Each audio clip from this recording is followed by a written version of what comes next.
দেখো প্রথমেই বলে দিই, রাগ করো না কিন্তু এখনো অষ্টমীর ভিডিওটা আমি দিচ্ছি। তার একটাই কারণ, দেখো আমার এখানে এডিট করতে হবে, আবার একদিকে আমার বিউটিশিয়ানের কাজ রয়েছে, সব দিক থেকে না আমি গরমিল খেয়ে যাচ্ছি। যাই হোক, আমরা কিন্তু প্রথমেই চলে এসেছিলাম এখানে নোয়াপাড়ার ঠাকুরটা দেখতে, যেটা কিন্তু এই বছর বেশ ভাইরাল হয়েছিল। আর আমারও খুব ভালো লেগেছিল। ওদের যে থিমটা হচ্ছে সেটা হচ্ছে টান, ওদের এই বছরের ভাবনা বিষয়টা কিন্তু, আর ভাবনাটা কিন্তু খুবই বাস্তব। কারণ আমাদের বাবা মার সাথে আমাদের সম্পর্ক, হাজব্যান্ড ওয়াইফের সম্পর্ক বলতে পারো, আবার ওদিকে ভাই বোনের সম্পর্কে বলতে পারো, এই সম্পর্কের যে মেলবন্ধন এটাই কিন্তু এখানে তুলে ধরেছে। এখন আমরা এসেছি খেতে, এটাকে আমি গলাতে খুলে রাখলাম। অনেক খুঁজে এই রেস্টুরেন্টটা পেয়েছি, এতক্ষণ অনেক খোঁজাখুঁজি করেছি।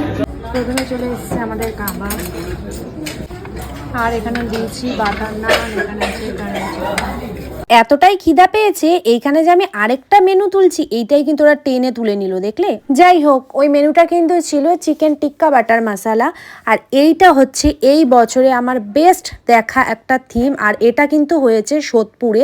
সোদপুরে 3টে ঠাকুর দেখেছি, 3টে ঠাকুরই কিন্তু একদম বেস্ট। আর 4 ধামের মধ্যে 1 ধামও আজ পর্যন্ত আমার দেখার সুযোগ হয়নি, কিন্তু এখানে এসে 4টে ধাম দেখলাম। আর স্বয়ং ভোলেনাথেরও দর্শন করলাম। প্রত্যেকটা প্যান্ডেল, প্রত্যেকটা ভাবনা খুব খুব খুব সুন্দর। সোদপুরে যে এত ভালো পুজো হয়, আর এখানে তো পুরো বোতল দিয়ে, কাচের বোতল দিয়েই প্যান্ডেলটা করেছিল। যাই হোক, কেমন লাগলো অবশ্যই জানিও কিন্তু। টাটা।